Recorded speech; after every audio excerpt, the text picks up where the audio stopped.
All right.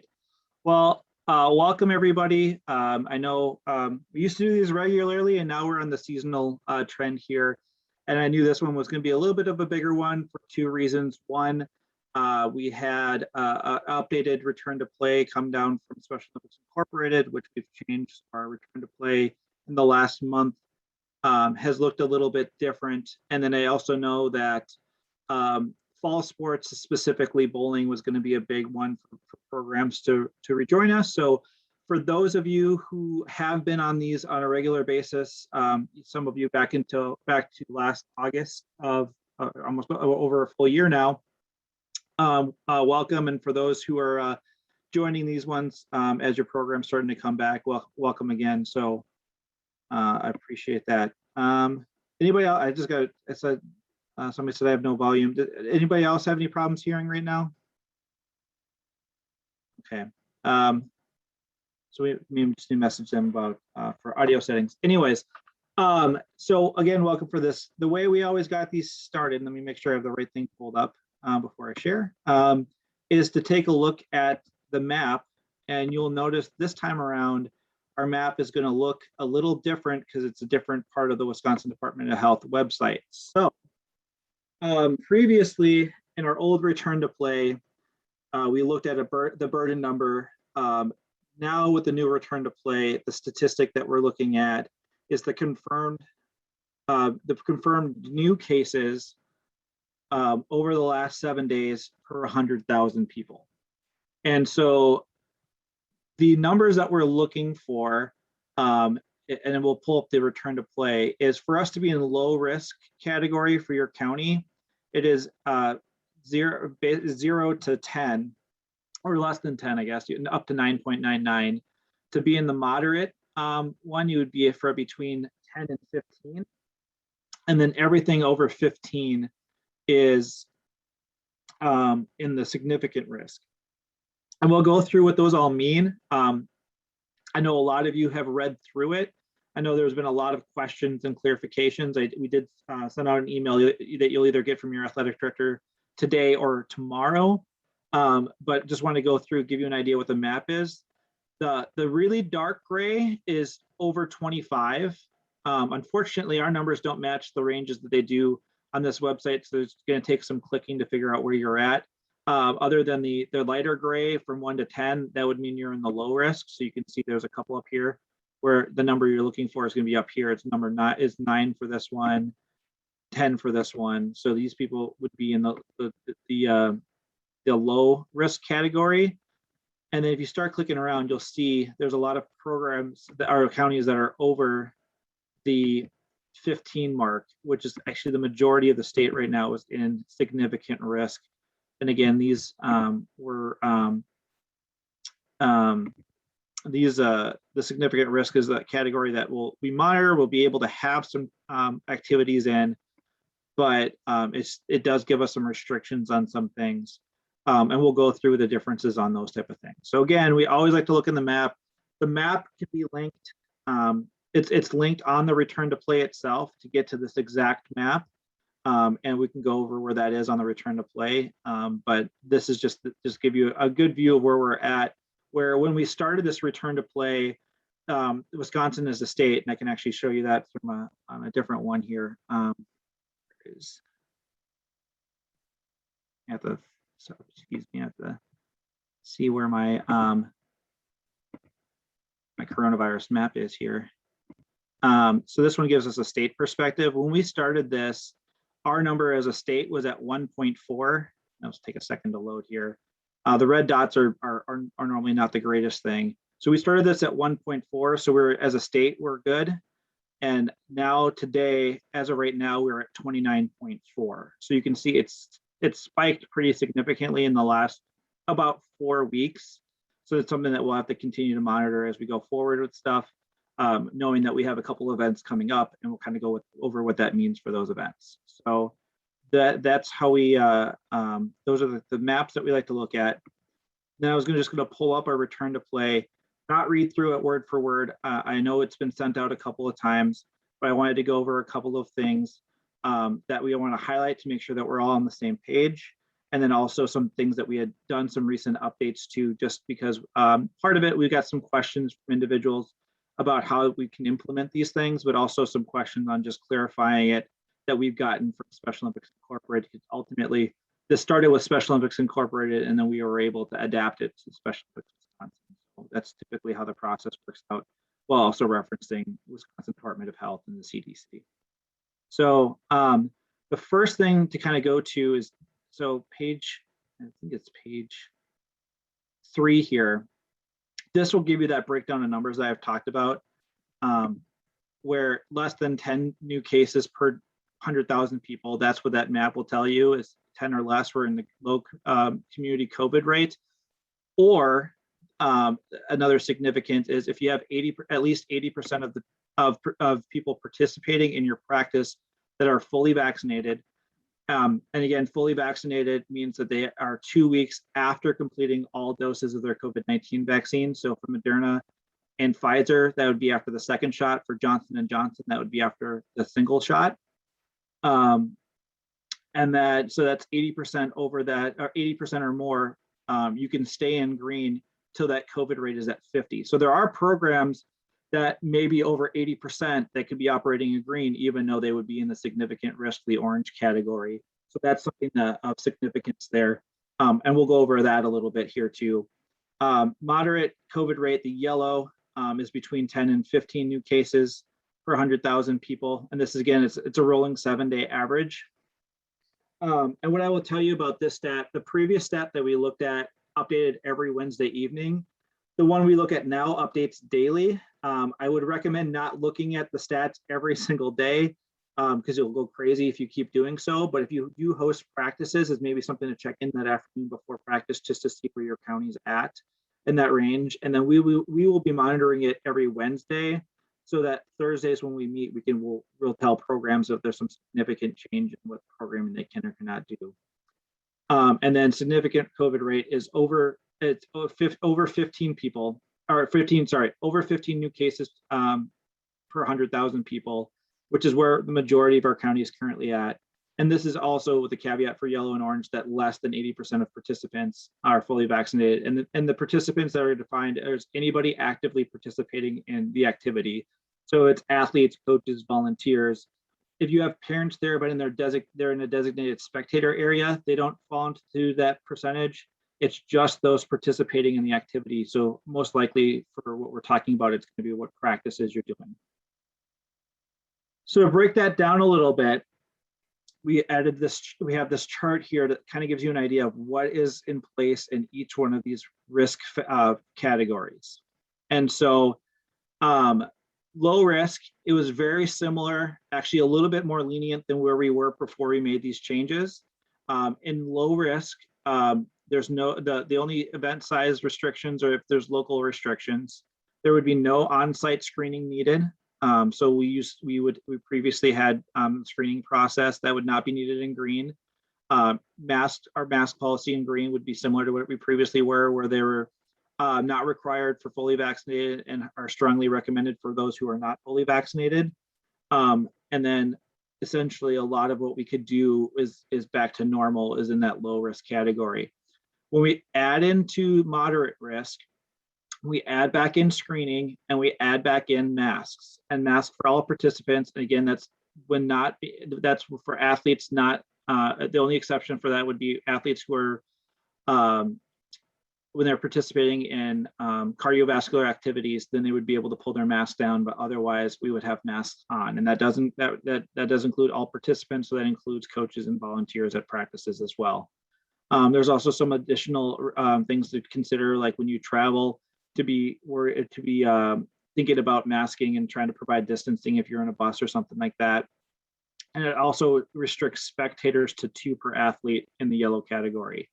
Again, these are some of these things that we have adapted from Special Olympics Incorporated, but that's where we were previous to this anyways, was a spectator per athlete thing too. When you get to significant risk, again, the outdoor size of the event is based on local authority regulations. Indoor events or indoor-outdoor events are restricted to 50 or less participants. And so that's the biggest restriction one of the biggest restrictions when it comes to significant risk is there is a size limitation for indoor events, just being that there's less, there's less fresh air and there's less ability to spread out and all those type of stuff. Again, screening is in place, masks are in place. And then the biggest thing is a two, which doesn't affect a lot of people, but travel outside of the state is not permitted in this significant risk category from some of those type of things. And then the other big one that we'll talk about when we get to individual sports is that individual sports, indirect contact sports can be in competition. There's no contact sports, and contact sports are sports where people actually would in a regular basis physically touch one another. Examples of that would be flag football, soccer, team basketball. I'm sure I'm going to miss one or two, but ones where, in the fall sports, as we're talking about it, a team sport that is a direct contact sport is flag football. One that's an indirect contact sport would be volleyball, because there's less direct contact with individuals, but the indirect contact is that you're using the same ball, and that's allowable in orange. So we'll go through what that means for in each individual sport, if there's something that's specific to that sport that these take place. But this is a really good chart to have in mind to know where you're at. One of the questions that we had gotten and got some clarification from Special Olympics Incorporated was, how do I know what percentage of my athletes are fully vaccinated? Previously, it was that we weren't able to ask. It was just freely given as a voluntary information. Now, Special Olympics Incorporated has come back and said that the guidance is that we can directly ask, but there's some things that we would want to consider in this, considering that we want to respect people's privacy on some of this. And so at this point, if you're going to ask, we don't want a situation where you're standing in front of everybody in the big group and say, okay, Johnny, are you vaccinated? And then Don, are you vaccinated? Go through that and have them announce in front of the entire team, just out of respect and not put anybody on the spot for some of those things. The two ways that we've suggested, and then we included in the email that was sent out or will be sent out, is you can hand out forms for people to fill out and have one individual collect them, and that person can keep track of vaccinated and not vaccinated at this point. Another way, if you want to make it completely confidential, is to pass out forms that people will not submit their names. And that way you just kind of get a head count of, you have, hey, I have 8 yeses and 2 nos, we're at 80%, we can go forward with this. The difference, the benefit of doing it the first way is that you can track, and if somebody's vaccinated, you can just have a list of those who are vaccinated. If you do it the second way, then it's completely confidential, but you'll have to do it for each sport that you're offering. So I just got another question, and this is a great question that kind of falls into that. And I'll actually stop sharing here for a second, just so I can kind of see some people asking questions here. As part of all of this, I want to make it clear at this point, there's no, we cannot require vaccinations for participation in Special Olympics, with the caveat that we are requiring it for those who are traveling out of state. And that comes from Special Olympics North America, where it's difficult for them to plan logistically for large scale events that where people are traveling outside the state. So if everybody is vaccinated, that allows us to know that we're over that 80% mark, and that they can plan for larger numbers in case that were to happen. But inside the state, it's not required to be fully vaccinated in order to participate. And with that being said, because there's not a requirement to do so, we can't. You cannot treat an athlete differently based on their vaccination status. And so there's a little bit of a gray area here, because some people are saying, well, if somebody's not vaccinated and we have to be in yellow instead of green because if somebody's not vaccinated, are we treating somebody differently because of it? We're treating the entire program differently because we're not at that threshold and we have to follow the transmission rate. But to tell somebody that they can't participate or that they can't travel with a team or something like that, that's specific to an athlete or a group of athletes because of vaccination status, that is not allowable at this point, it's not allowable because a vaccination requirement is not in place for participation in Special Olympics. So where the vaccine information comes into place, it's solely being used to figure out where you are at as far as what protocols you're following. It should be used for logistics, for planning. It should not be used to treat athletes differently. We should not have a vaccinated and unvaccinated group at practices or anything like that. It should just solely be used to say, are you at 80%? Are you not at 80%? And then go on from there on that side of things. So I know that's a lot of, that was a real, Reader's Digest version of what the return to play is. And actually our version is a kind of a Reader's Digest of the bigger return to play from SOI.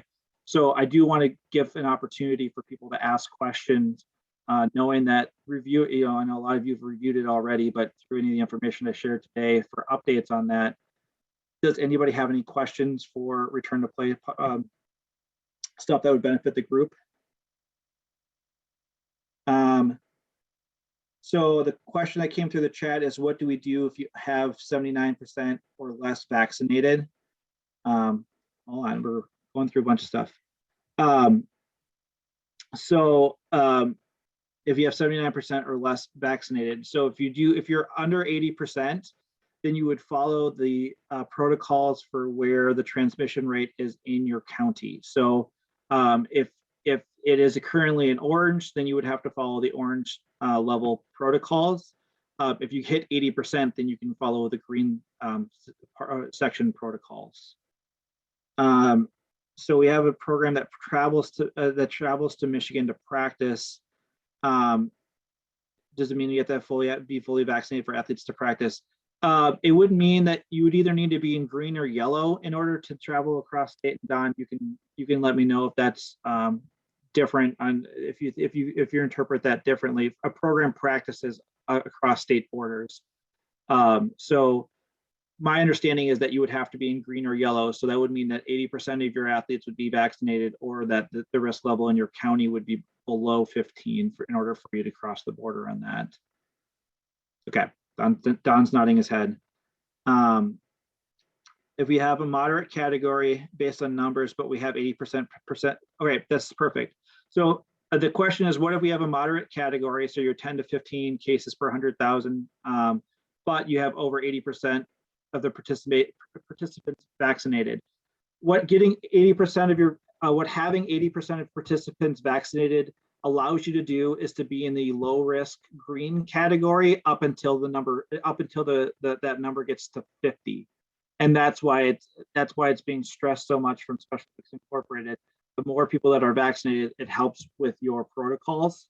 And so 50 would be the number that you could be able to be in green. And honestly, the way that we're interpreting the return to play is if we get to a point where counties or states are above 50, that would be where we would talk about going back to phase 0 as in our previous side of things, where where we would go back to virtual participation or something like that, because that number was a really big number. So getting 80% or more allows you to be in green all the way up to that point. So you would need to, the mask requirement wouldn't be there, the screening requirement wouldn't be there, and the size restrictions wouldn't be there.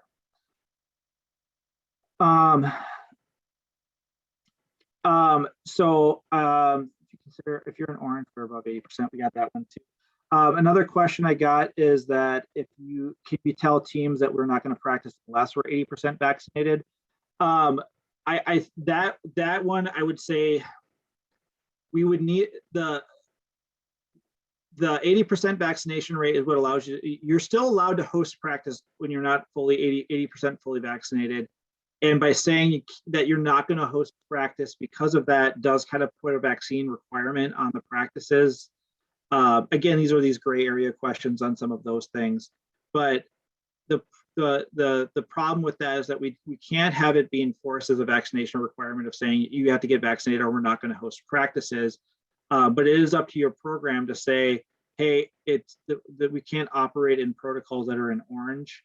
And so if that's the reasoning behind it, is something that's separate than those by just saying you have to get vaccinated in order to practice. And remember that fully vaccinated would mean if they're getting both their shots, if you're going to start encouraging athletes to do that for fall sports, they're not going to be fully vaccinated until at least 5 weeks, because they'll have the shot, the 3 weeks in between the second shot, and then an additional 2 weeks before they're fully vaccinated. I got the question of proof of vaccination. So we are not asking for vaccination cards.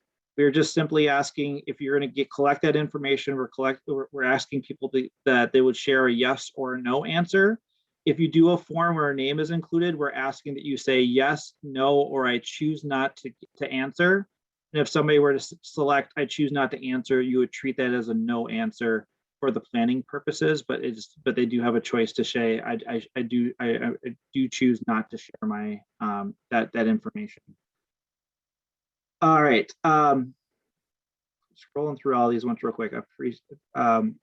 If an individual completed COVID form in 2020, are they still good, or they need a form for this season? Other new forms after March 15th. So if you filled out the COVID-19, I have to remember off the top of my head what they're called. All right, there's a COVID-19 form and there's the communicable disease waiver. So if you filled out both of those forms, you're good to go. You do not need to refill them out season to season or again. The COVID forms are valid. Once you fill them out once, at this point, we haven't been given any guidance that they would be expired at any time at this point. Again, it's an attorney thing, it's an insurance thing. So, we will keep up to date when that comes up. But as of right now, that's a one and done form. Once it's in, you're good to go. 75 athletes participating. If they have 75 athletes participating and 80% plus are vaccinated, then you can still not go in the green level because we have no. So I guess the question is, we have 75 athletes participating and 80% plus are vaccinated. The 50 number that I'm talking about is the case rate. It's not the number of athletes. The number of athletes is the sky's the limit for that one as far as that green goes. So you can still have practice with 50. The 50 number that we're looking at is the number of positive cases in the last 7 days per 100,000. So that's the numbers that we're looking at for that. If you're not fully vaccinated, that's what those numbers go through. If you're above 80% vaccinated, we'll get to flag football, but yes, if you're above 80% vaccinated, you can scrimmage flag football. That is correct, Dan. I got another question. So the other thing that's coming out, and this is what we're kind of monitoring, is Special Olympics Incorporated is coming out with an app, a return to activities app that will help track vaccination status to make this a little bit of an easier process. SOI says it's coming out soon. We will. I want to trust that they're going to come out soon, but I also don't want to make any promises until we know it's out. Don's laughing a little bit because he knows what I'm getting at. So what we're looking at, is when that comes through, we'll go through the app and figure out what it is, and most likely, eventually, it will be something that we would monitor for on behalf, kind of like the COVID forms and kind of like medicals on some of those type of things. But at this point, we don't have the resources to do that from SOI yet, and so that's why we're saying in the short term, if you need to figure out your vaccination rate, it's best to do your own forms at practices and monitor those for these sports seasons. If you are in a program that has over 80% vaccinated, please just let your athletic director know, just so we know that you're operating in a different category than the rest of your county is. So Ladina asked about if the program should monitor or if we are monitoring. So essentially what we're going to try to do as a sports staff is to monitor the numbers on a weekly basis and let you know if your category has changed. Right now, based on looking on the map, and I would take a look at the map right now just to get a baseline for where you're at. But right now, I would say that 80% of the counties are currently in orange, unless again you're over 80% fully vaccinated. And then if you were to drop down to yellow or green, we would notify you, or those who are in green, if you move up to yellow, we're going to try to do our best to notify you. Again, it's a little bit easier if you're watching your one program and we're watching multiple programs, it makes things a little bit different. So it's a little bit easier to watch your one county than us watching the entire state, but we are going to do our best weekly to try to update those just for those who are changing. So if you don't hear from us, your status hasn't changed. It's kind of the best way to phrase that. So if you're in orange and another county is in yellow, can we scrimmage? Your program is affected by your county's number. So if you're orange, you're not being able to do contact sports So you would not be able to practice flag football in that sense. It's based on where your practices are hosted, would be that number 2. And then I got another question of, does the vaccination rate include coaches and volunteers? It includes anybody who's participating in practice. That would include athletes, volunteers, and coaches. Like I said, the one that we would not have to worry about is the one we would not have to worry about is family members if they're solely in a spectator only area that aren't interacting. All right, and that we'll get to volleyball. And volleyball is different because it's not a direct contact sport like flag football. So we'll get to that when we go through the individual sport side of things. So just general, not specific to sports right now, the individual sports, but just in general, I guess questions. Does anybody have any questions on that? So again, if you're in orange and they're in and the other team is in yellow, you would not be able to scrimmage unless your team is 80% or your program is 80%, over 80% or 80% or more vaccinated for flag football right now. We'll talk about again the other Jason, sports. I think what they're talking about is if say it's a non-contact sport, if they're traveling either from yellow to orange or orange to yellow, if they're in different counties. Yeah. What's the rule on that? So again, for non-contact sports, I think the way we've interpreted it is where the scrimmage is being held is where the protocols are coming from. So if you are in an orange county and you already have a scheduled scrimmage against a team in a yellow county, you would follow the yellow protocols in that county. The exception for that is contact sports, and that's why I've been kind of hovering on flag football. But volleyball, we're still allowed to have scrimmages in orange counties. It just there's that limitation on the size if that can be there and all that type of stuff.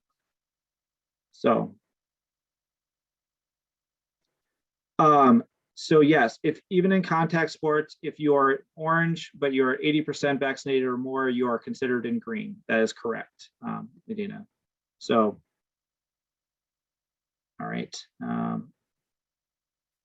So the communicable disease waiver, Don, do you remember when that came out? It came out in the spring. That was probably that March form would be my guess is when that came out. That was the very first one, which was really meant to be educational. No, communicable disease waiver. That's the second one from the. Yeah, yep. That's all right. That's the release form. Yep.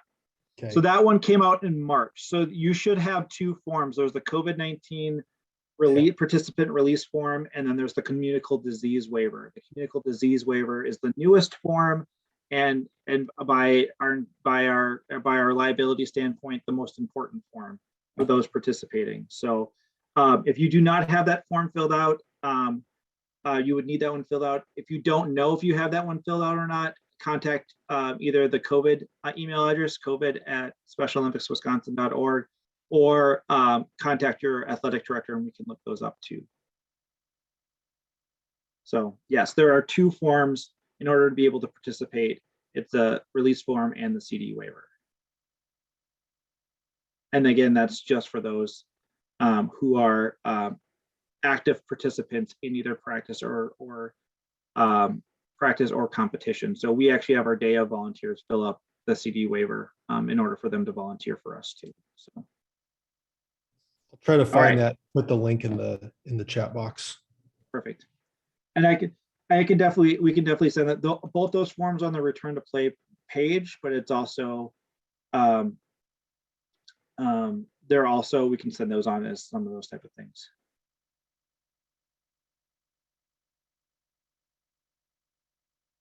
So if there's no designated spectator area, they would be considered participants and they would have to count in the 80% for vaccination rate. Otherwise, you would count those in your numbers. Like if you were in orange and you had to be at under 50, those would count towards your numbers at the practice as well. So, so if there's not a designated spectator area and they're intermingling with those participants, they're considered participants on that one.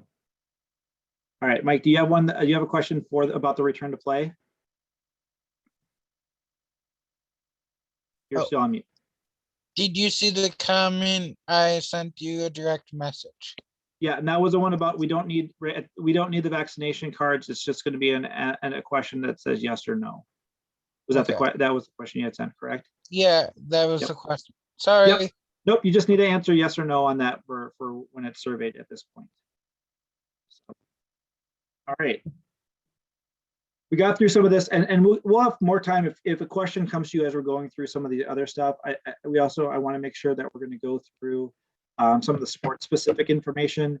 Again, with it being in the fall, with some of our sports being outdoor, some of these protocols affect it less, but we do want to go through that. And then we also have some minor rule changes based on some feedback that we had from, we released our fall sports rules. We had some feedback from programs about some things being a little bit more difficult or something like that, and that we were able to adjust some of those things, and we'll go through those for the individual sports.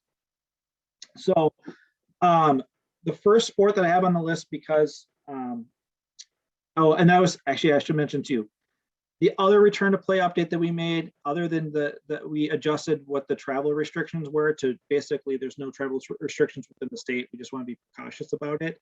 But for your COVID screening, when you do your on-site screenings, temperature checks are no longer needed. That's not part of the screening anymore. Part of it, it's just the accuracy of it, especially with being outdoors. And then the second part about that is that we have reduced the number of days for contact from 14 to 10.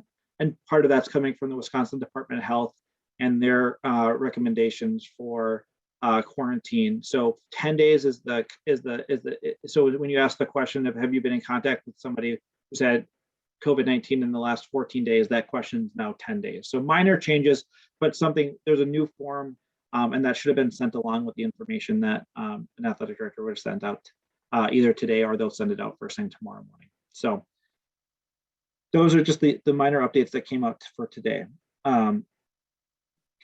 For golf, again, golf is one of we were able to hold a golf tournament last September. It was our first one we had returning to play. The good thing about golf is that you're outdoors and you're spread out.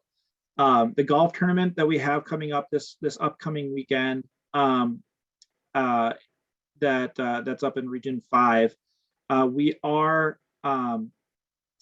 are in the orange category for that event. We determine the risk category based on the Wednesday prior to the event, so that way we're not changing things on you the day before the event. So as of the numbers yesterday, Brown County is in orange, and therefore we're operating under orange protocols. So the biggest thing for that between orange and yellow is the fact that there's no spectators allowed at the competition. So spectators are just people who are not actively participants. So athletes and coaches are allowed, but additional spectators are not allowed on site for that. And then the other part is that we would do awards virtually in the orange category.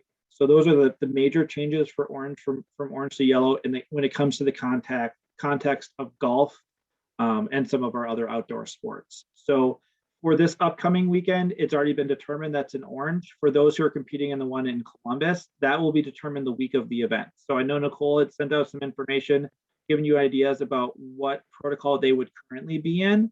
Those could change, but you would be updated the Wednesday before the event. So,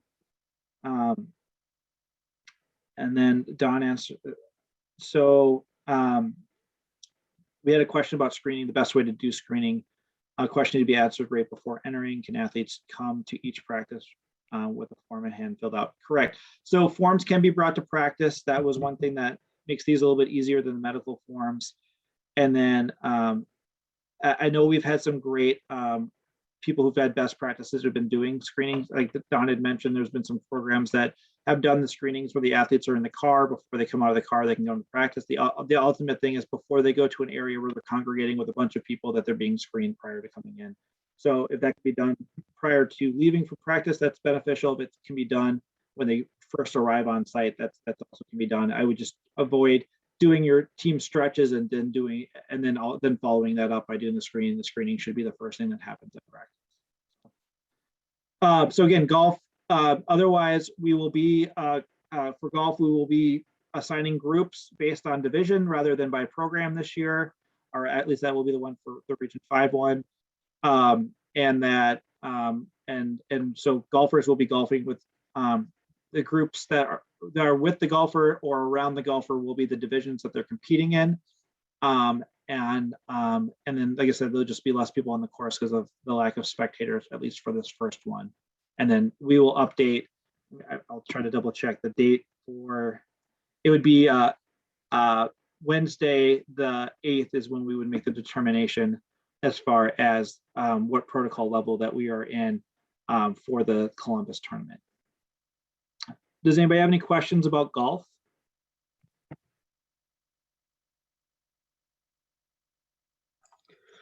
All right. Sir, I'm Yeah. sorry, Sarah Cummings.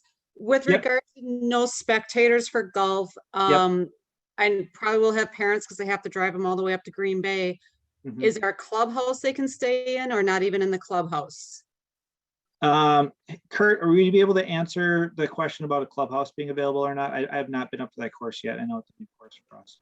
Yeah. So it'll be available, but it won't be solely ours. There'll be like the other guests there as well. So, but there's like a room that we can like hang out at. Okay. And I know for the Southern one last year, they did use the clubhouse, but again, that's entirely dependent on them allowing it. So when we'll check with Nicole to make sure that that can be done for the Southern tournament too. Yep. And we got a question from that, which I will for how should athletes with one-on-one requirements be handled? It's the same way for any COVID or non-COVID. There should be a special needs form that's submitted with registration or shortly thereafter registration. And the special needs forms do have the ability for the tournament director to make a call of if the special needs is approved or denied. For the most part, as long as it's not affecting the competition, we approve this. But we also know we have a little bit of a we have to have a little bit more of a skeptical eye when there's no spectators. If there's one-on-ones that are submitted that just that seem to be to add a spectator in. We also kind of have the same thing where we've had a question of can parents then register to volunteer? And the only way I can answer that is that we would not say no to parents volunteering, but they understand that they would be in the volunteer role that they're assigned to. And if they were to stray from that, then they may be asked to when if there's a spectator-less event. It's just something that we have to do because I know there are parents that really would like to get in, and I completely understand that. And we want to get to a point where we're at that point, but under Orange, we just can't do that. So in reference for this weekend, the clubhouse is open. It's not part of our competition area because we are not using an indoor space. If we were, we would be restricted from our numbers. So we are only using outdoor spaces. So therefore the clubhouse is open. It's a public space for if people wanted to hang out there, but out and about on the course would not be something that would be an option for the golf tournament. So. All right, and we can continue. We'll continue to answer some questions as we go along. So if you feel like we skipped you, we can touch base at the end here too. So moving on the next sport that we wanted to touch base about would be cornhole. It's a new sport that we're offering this year. And then Haley, if you want to kind of give a little bit of an update there, and we do have a minor rule change for cornhole from what we released too that shouldn't affect anybody drastically. Sure thing. So we're excited about cornhole this year. I know a lot of people have been doing it as just a fun sport to do during practice, but we will be having a state competition alongside flag football at Neenah this year.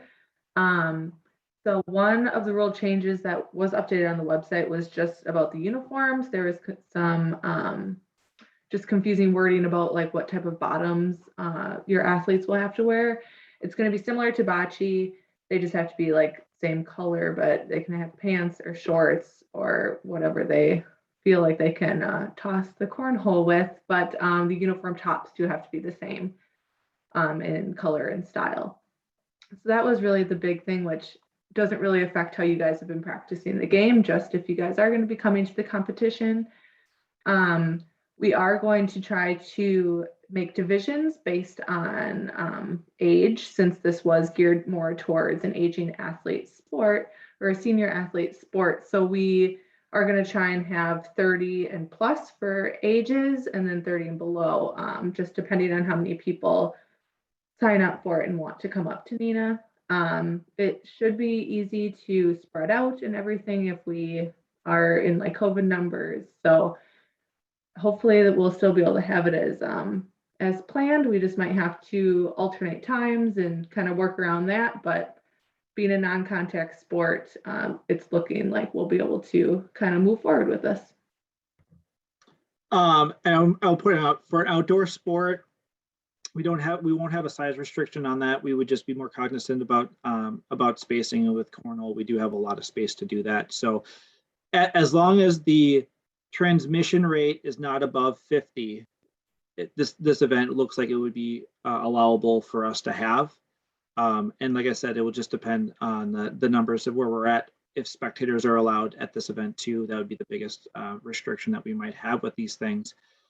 Some other questions I know that we've gotten through the COVID email for this is about throwing bags. So you'll have it'll be run similar to how you probably do it at tailgates, where you're going to have a teammate on each side and throw, and then the other person would collect your team's bags. I know last year with our previous COVID protocols, there was something about not sharing bags or disinfecting between and all of those type of things. Just through the research that's come out before COVID, that surface contact seems to be less of a spreader for COVID. We did take out the indirect requirements for some of these things. So athletes are allowed to share equipment. We would have hand sanitizer available for those who would want to sanitize between throws. That's definitely an option for that. If it is something that somebody feels more comfortable throwing their own bags, please let us know and we can do that. Or I wouldn't say their own, but like that have an individual have their own designated set. Just let us know and we can make that work out. But for competition, we would provide the cornhole sets and bags. I know a lot of people have them. There is a differing of sizes and bag sizes and weights and all those type of things. But just like when you come to our basketball tournaments, we provide the game ball, we provide the game court and bags for that. What you use at practice is going to be to your benefit to use something as close to what's in the rules. But when you get to competition, we will have the regulation bags and boards based on what's stated in the rules would be the sizes that we'd be using. So that way there's no surprises for anybody when they come for that. So Haley, you got a question about qualifying games in the chat? Yes, I actually will pull up the form now.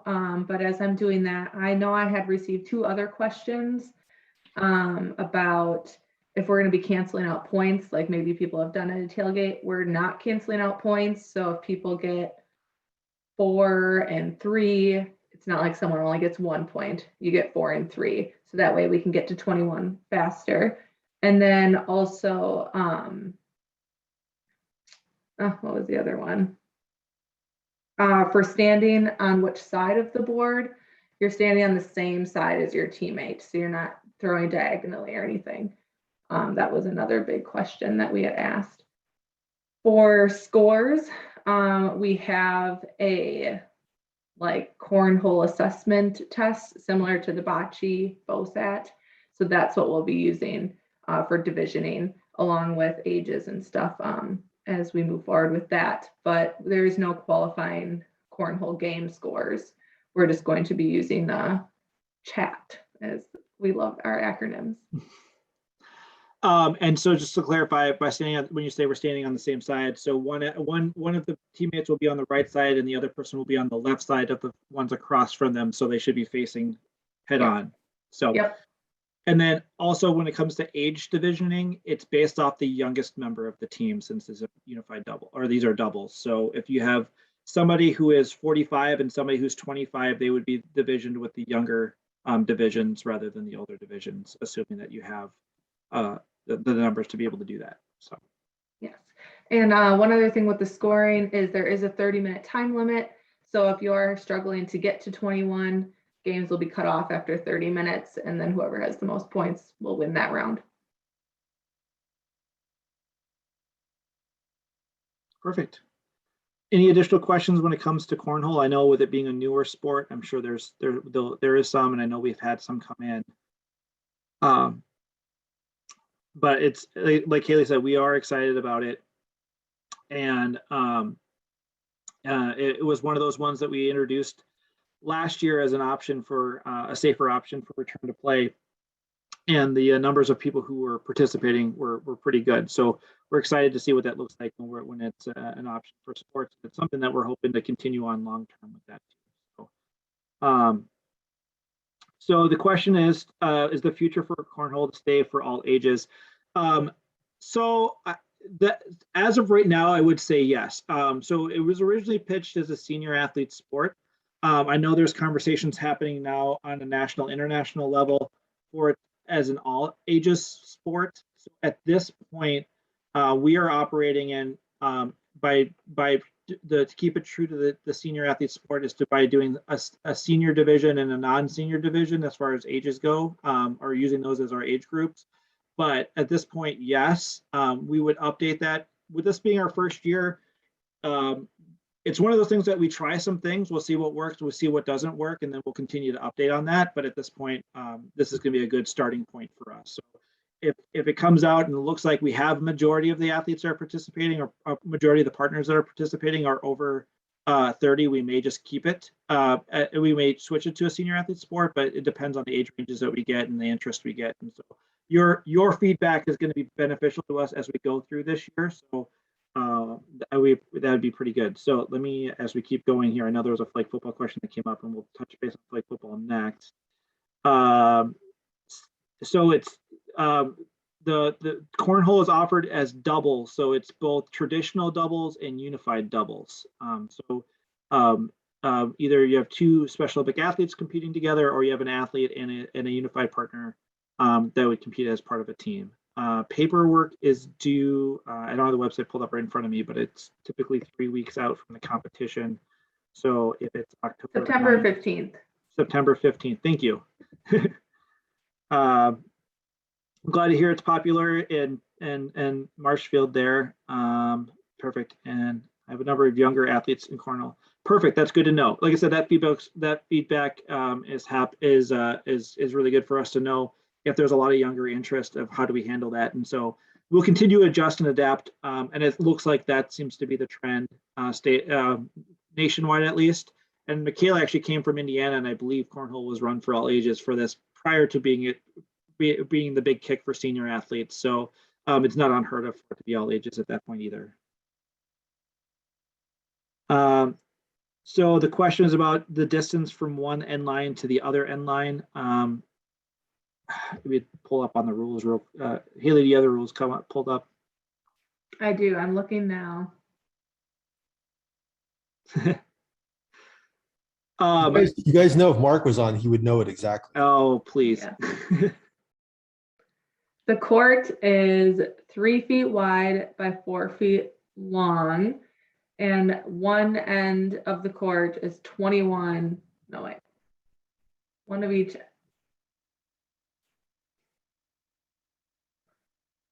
One at each end of the 21-foot court.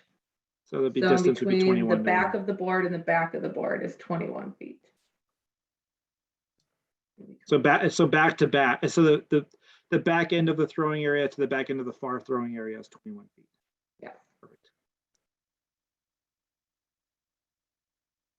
Perfect. Yeah, and like I said, those are the things too. As if that's confusingly worded in our rules this year, that's something we can adapt. We put in our notes for updating for next year.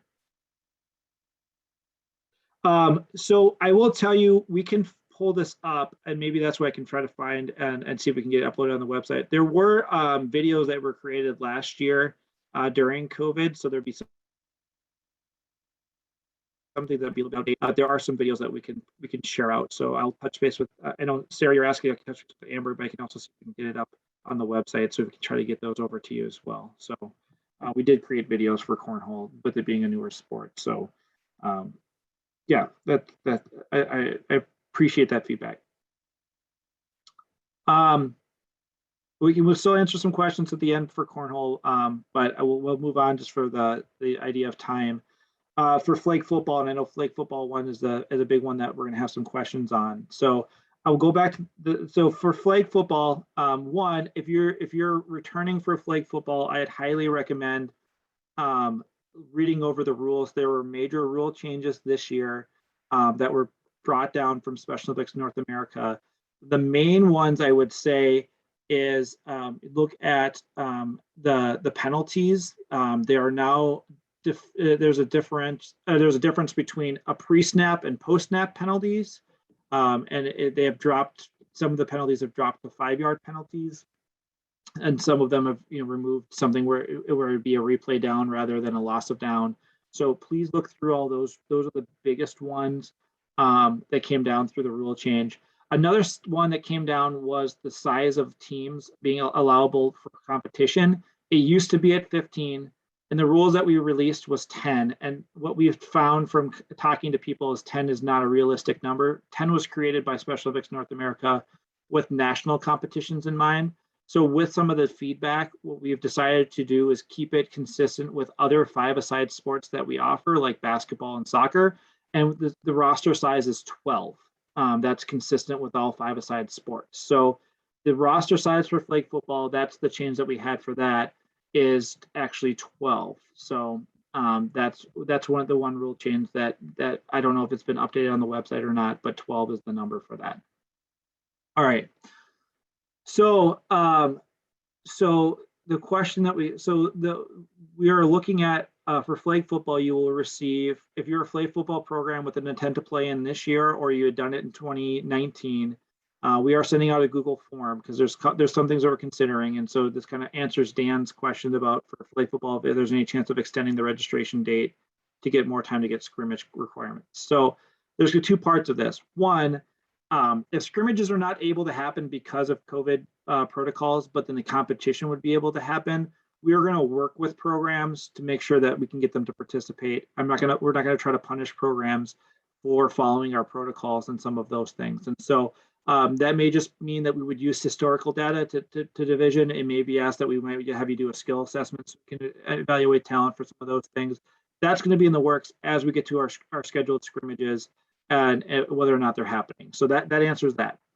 One thing that we're keeping an eye on is that we cannot run flag football as it is stated in the rules in the orange category. The problem with that is this contact sport, and the contact that we're trying to avoid are things like flag pulling, handoffs, direct handoffs, or defensive play on an offensive player, because that's where body-to-body contact happens. So that cannot happen in the orange category.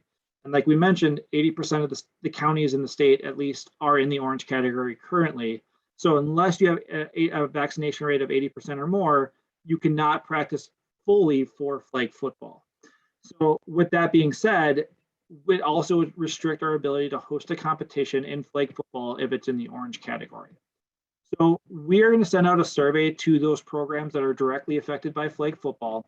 And there's kind of two options to this. Our original plan was waiting to make a determination on Friday, September 17th, to say, are we hosting flag football as we know it, or are we going to switch it over to a skills competition, likely punt, pass, and kick, like we had planned for that last year? What we would do in that case is we would give programs a week to get qualifying scores from the date of the 17th, in order for us to then division those athletes and run a punt, pass, and kick competition. I understand it's a very different competition than a team flag football competition, but it is the alternate for what we could offer in orange. So what we're going to send out a survey to the flag football programs to help us make a determination here is, would you rather have us wait until September 17th and make a determination at that point, or would you rather just have us make the call next week, and then you can have more time to practice for football skills? And so I'm not taking a poll today. I'm not looking for that those comments as of, I'm not looking for that feedback directly in this meeting. We're going to have a Google form for us to keep in track that, and essentially going to go with majority rules, because we've had some programs say, I don't care which way we offer it. I would just like to know what we're doing now rather than wait 2 or 3 more weeks before we get to that point. And I know we have programs that say, my team's only going to participate if it's team flag football. And so I'd rather us wait till as long as possible for us to make a determination if we're going to have this event or not. So look out, you'll get a Google form link if you've submitted an intent to play this year, or if you submitted an intent to play in 2019. If you have not done either of those things and are doing flag football, please reach out to your athletic director to let them know that you would want to fill out that survey. So that's coming out there. That's kind of our way of saying we didn't want to cancel or adapt something when numbers. Like I said, 4 weeks ago we were at 1.4 and now we're at 26 or 29. So things spike that quickly. We've learned in the past that things can fall that quickly too. We just don't know, we can't just assume when it comes to COVID numbers because they're kind of, it's kind of all over the place. I've tried to play guessing games based on holidays and return to schools and all this other stuff. And half the time I'm right, half the time I'm wrong. So that just tells you what kind of expert I am in the actual COVID numbers. So we always base it off of what we have in front of us. And so we just need to have a time to make decisions for that thing. So that's one of that's one of those sports that we do risk not offering it the way that we had planned to. But we're going to be leaning on you guys to help us decide what timeline you would prefer for that decision to be made. So does anybody have any questions about flag football?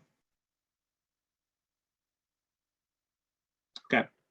So the one that should be on the list that we will go, Amber will touch base volleyball.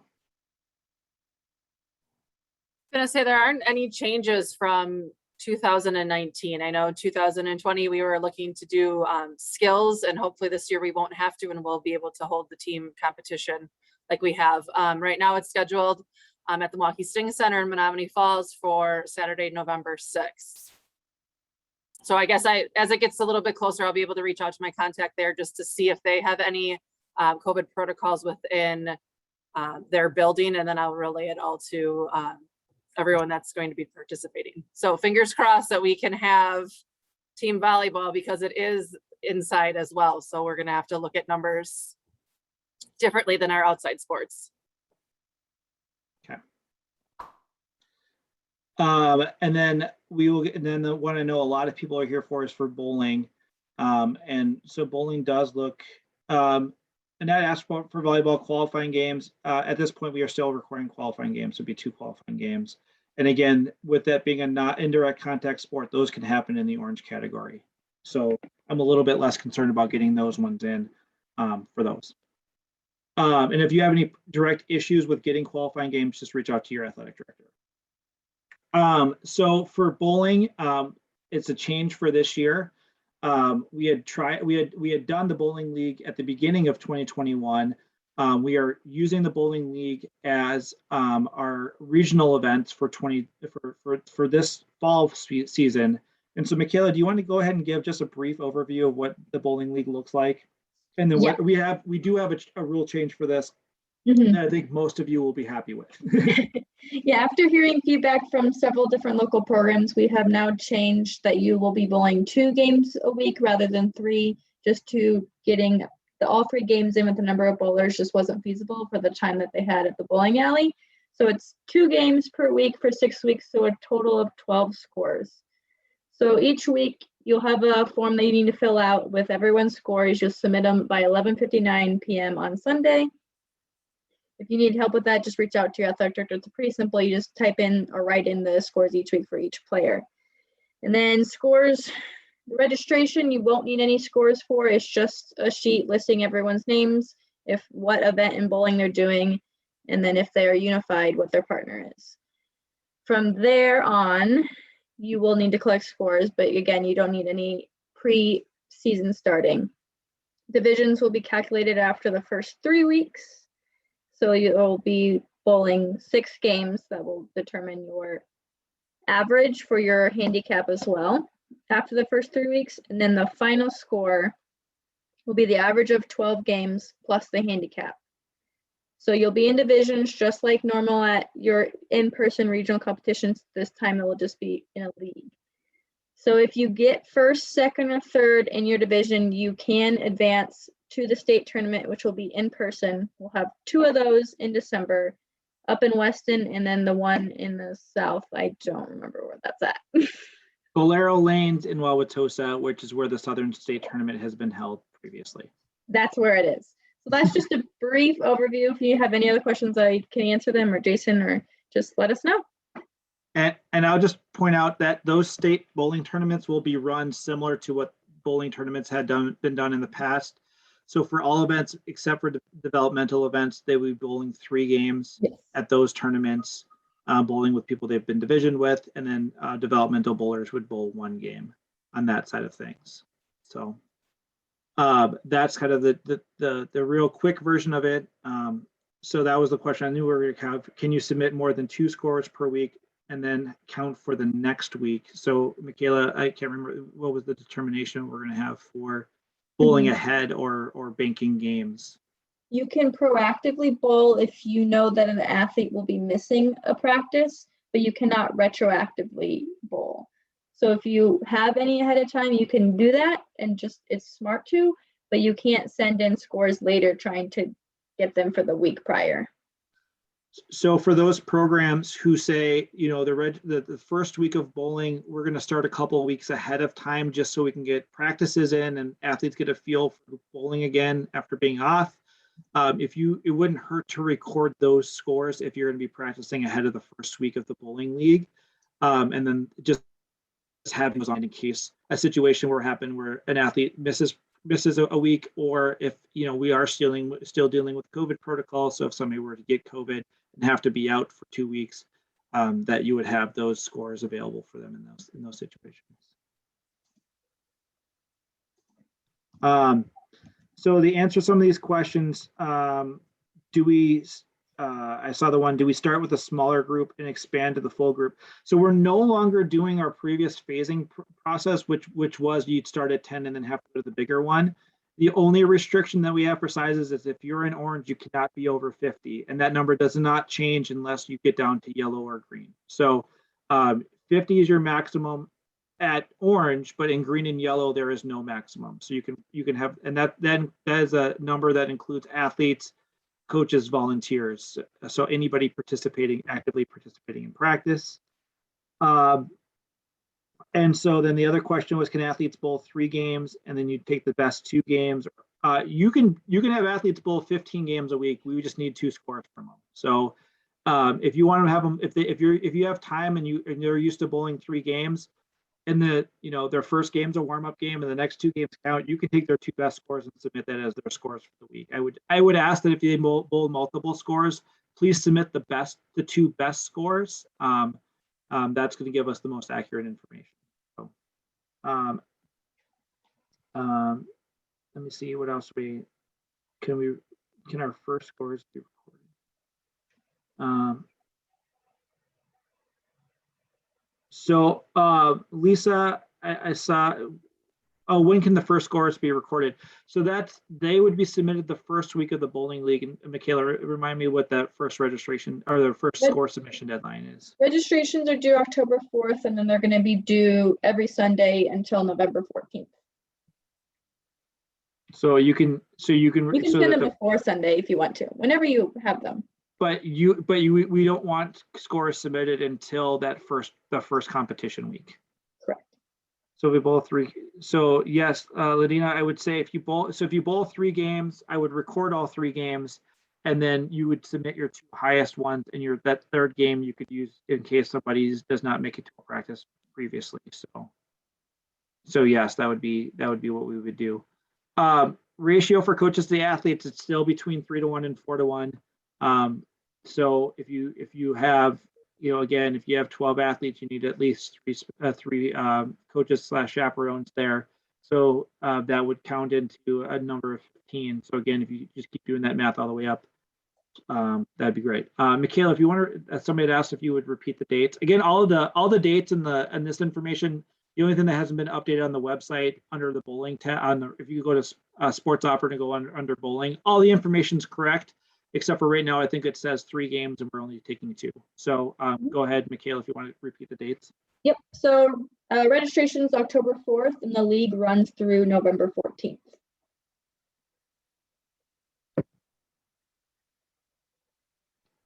Great. All right. With the being a newer format for bowling, does anybody have any questions on bowling or anything specific? That falls the biggest COVID protocol issue that we would have is if we had to limit to 50. And yes, that would affect our in-person competitions. But again, those competitions are both I believe it's the first Sunday of December. So we have a lot of time between now and then. So we would continue to do that. So Sally had asked pre-COVID, we had 4 bowlers on a lane with a 12-lane alley. How do we separate bowlers? So it would the way we've looked at it for COVID, if we have looking at practicing social distancing while we're doing this. You can try to space them out on a lane. I think there's been ways for people to space out. One person's bowling, one person's sitting in the chairs or bench or whatever is right there. Somebody's sitting at the tables behind the lane, so you're able to separate that, and then you would kind of rotate them as they bowl as a way of maintaining social distancing. So there is a way to do that depending on the space you have per lane, to spread that out. Again, it's going to be up to your what you feel is going to be safest for your athletes at these alleys. What I have been asked too, if you bowl at a very large lane and you're in orange, can you have 2 separate groups of 50? And that still falls into what we had previously. If they're 50 meters apart, then you can do that. But in that case, nobody can commingle between the 2 groups at practice. So if you have a coach checking in on both groups, that's not allowable. You would have to have a coach in charge of one group and another coach in charge of the other group. Who do you submit scores to? They would go to your athletic director. Whoever your local athletic director is, that's who they would go to. If our numbers are smaller and we have to combine regions, we would notify you if there's a change in who you would submit it to. But I think we would consistently have you submit it to your athletic director. With that, the region that you would normally participate your district bowling in. So if you're in region 4 or 4-5, I guess, you would be division against athletes from your region for this bowling league. And then when you go to state, it'd be separated between 6, 7, and 8 would go to Southern, 2, 3, 4, 5 would go to the Northern Bowling State Tournament. And then, so when you, at the end of the league, if your bowler finishes first, second, or third, they would automatically qualify for that in-person state tournament. So the qualifying score that we would use for the state tournament was asked. That would be based off of your scores from the bowling league. We would take your average, your 12-game average from the bowling league. That would be your qualifying score for state, and that's how you would be divisioned.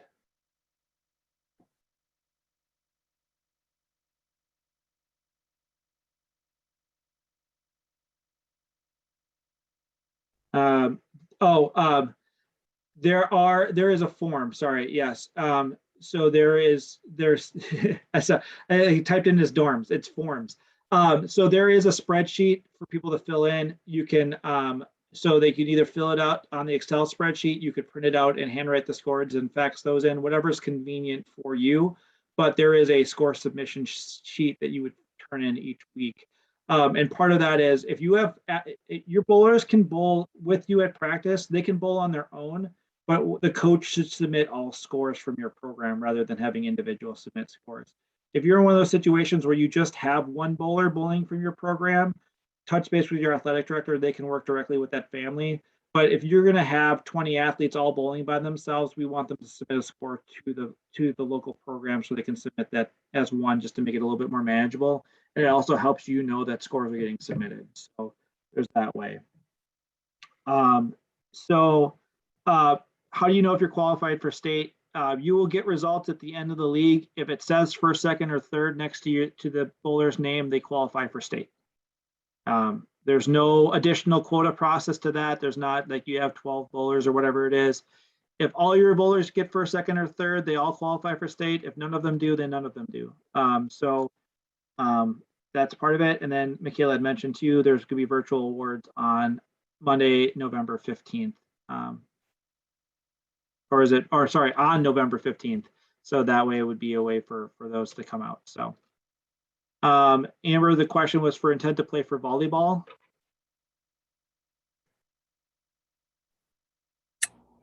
I don't know the exact date. I know I've got a bunch of in already. What did we decide on? Should have been on the form. The medical deadline October 1st. I think we've typically had it. Yeah, I would say October 1st, get the intent to play in. Again, the intent to play is more so to help you guys know. We put a list together for you to find other teams to get scrimmage games in for. So I always encourage people to do that because then you're on a list for people to contact for scrimmages or get an idea for any invitational tournaments that might be happening with that. So October 1st, I would look at getting an intent to play and for volleyball. Oh, September 1st is what Haley says the form says. So September 1st is what the due date. Thanks, Haley. Because I think we made it the same for all fall sports. There it is. Sorry, Annette. September 1st. All right. So there's that concludes, let me double check. That concludes what we had on the agenda for going over these sports individually. So if we'll open up the floor for any additional questions too. But again, for those coaches who got the information that they needed, you could feel free to jump off if you'd like to, but we will stay on for some questions, or if you want to stick around to hear what those questions are, you can certainly do so. Please ask, where is the spreadsheet for bowling scores? I think when you're registered for bowling, that we will send out the score sheets to those programs as part of your registration packet as for that side of things. Online training for coaches. I know from the I don't know who's on the training committee from yeah, Michaela. We're working on it. We're working on the final details. Once we have it, we'll let you know. But there's a plan for a bowling one, yes. For a bowling online coaches and training. Volleyball, I believe. Perfect. Kate, that is correct. No spectators for the Northern Bowling Tournament because we're going to be operating in Orange.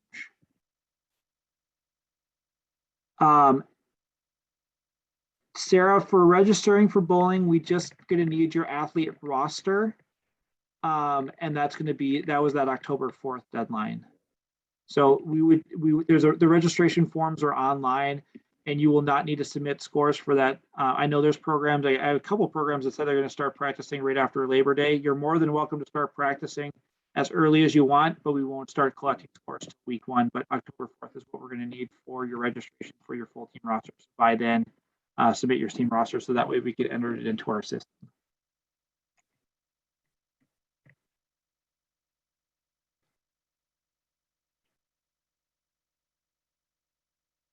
All right. The question for cornhole is there a way to still get a drawing for the layout for cornhole? We can certainly work on and get that something set out here. Probably closer, maybe tomorrow, but maybe closer to next week. All right. Cornhole. We can submit scores for the week of 9 months. So, Michaela, you're shaking your head. Go ahead and answer the question. We would not like to have scores ahead of time. You can bowl ahead of time if you really want to and have those scores written down just in case. Because I did talk to someone saying that they bowl the day before registration is due and they want to use those for that week. Sure, but send them in once registrations come in, not beforehand. Ultimately, if you get scores ahead of registration, we don't have them in our system yet, and there's a better chance of them getting lost. And that's really what it comes to. I got a question about basketball. At this point for team basketball, we're holding tournaments in a similar time frame. They're typically it's a direct message. So we're holding basketball in its normal time frame. I think we have dates booked either at the end of February or early March, what they typically would be. And the plan is to do team basketball at regional/district, sectional, and state. So those dates are all being worked out. Again, it's a contact sport, so it's going to depend on COVID numbers if we're going to be able to execute that. But the plan is that we're planning for it to be a normal basketball season this year on the normal time frame.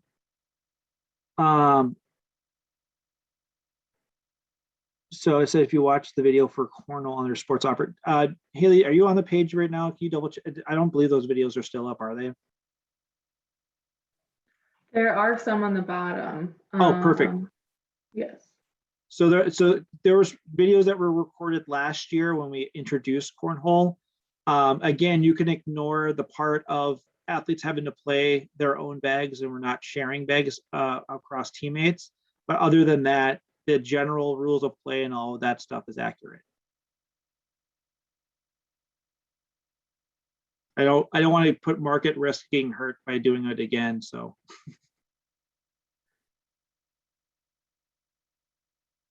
And we will do the same too. If we make a decision on punt, pass, and kick, we have videos and as well as the rules that we would send out to everybody. All right. If we need 80%.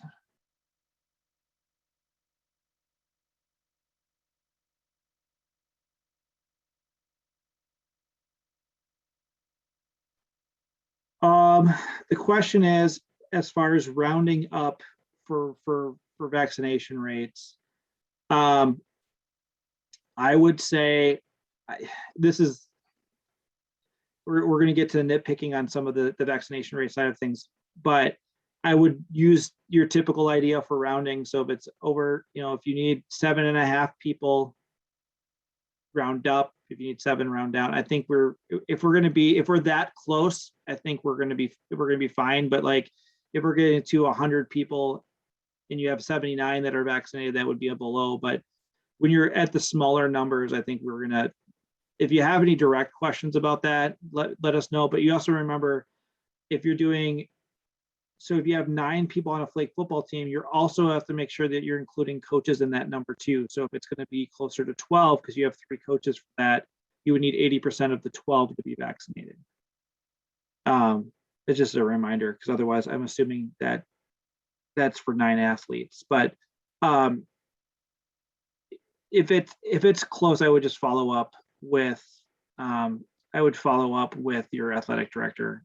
But we're more so concerned at a 50%. I mean, we want to be at 80%, but when you have really low numbers, I can understand that question. So.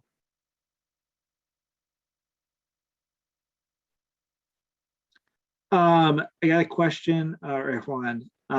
Being an indoor sport, if we have 80% vaccinated, we drop down to, if you're at 80% vaccinated or more, you're in green. You don't need to drop down to anything else, because you are in the lowest category. You're automatically in green. You do not need to worry about yellow or orange, because you will be operating in green. So, the only thing you need to let us know is if you're at 80% or more vaccinated, just let your athletic director know that you'll be that's where you're at, and then you'll be operating in the green protocols. I got a question about Zoom. Any Zoom meetings scheduled? We will have another one for Winter Games. It's not directly on the schedule yet. I would believe that we would end up doing that one in November. Would be my best guess, since we want to get ahead of time for practices for Winter Games. If we have any large COVID protocol related changes, I would send out information to schedule a meeting in between. The reason why we hadn't done that between the last one and this one was just because we had this one already on the books. So, an athlete wants to participate in bowling, but not in person competitions. They can, if an athlete wants to participate in bowling, they can certainly participate in league bowling without coming to the in-person competition. Nobody's forced to come to the state in-person competitions. They would just qualify for those if they wanted to do that. And then if you do have an athlete that would rather bowl on their own outside of practice to get their scores because they don't feel comfortable coming to practice, that's certainly allowable. But again, you're going to coordinate that within your program of collecting those scores from them. So if they want to bowl by themselves on Tuesdays, as long as they can get those scores to you before you submit your total program scores, they should come in with those. So the question is, so if we are 80% vaccinated and drop down to green, does this mean that we don't have to wear masks or screen? Correct. If you're in green, masks are not required for fully vaccinated, recommended for those who are not fully vaccinated, and screening is not required at green. That would be specific to your practice. I should mention that if you're in green because of vaccination and you go to a competition, you would be operating under the protocols for that competition. So if you're in green and you go to Northern Golf this weekend, you'll be underneath the orange protocols, because that's what the event is, because we would require 80% of all participants at that event to be vaccinated for us to operate in green for that event. So yes, for your practices, you would not need to have a mask requirement or screening if you're above 80, or if you're at 80% or above.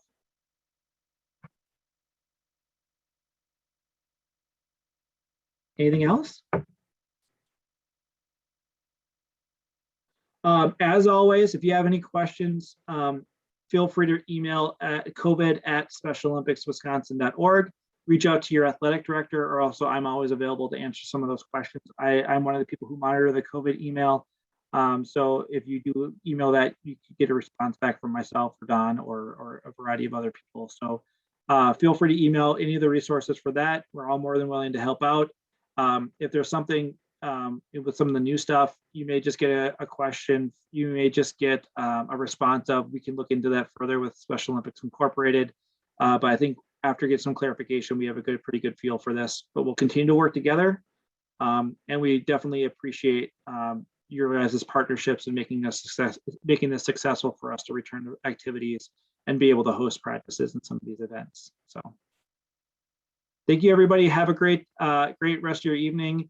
Appreciate that you stuck around a little bit later, and we will be in touch as we continue to go to plan for the Winter Games sports season coaches call. Thank you.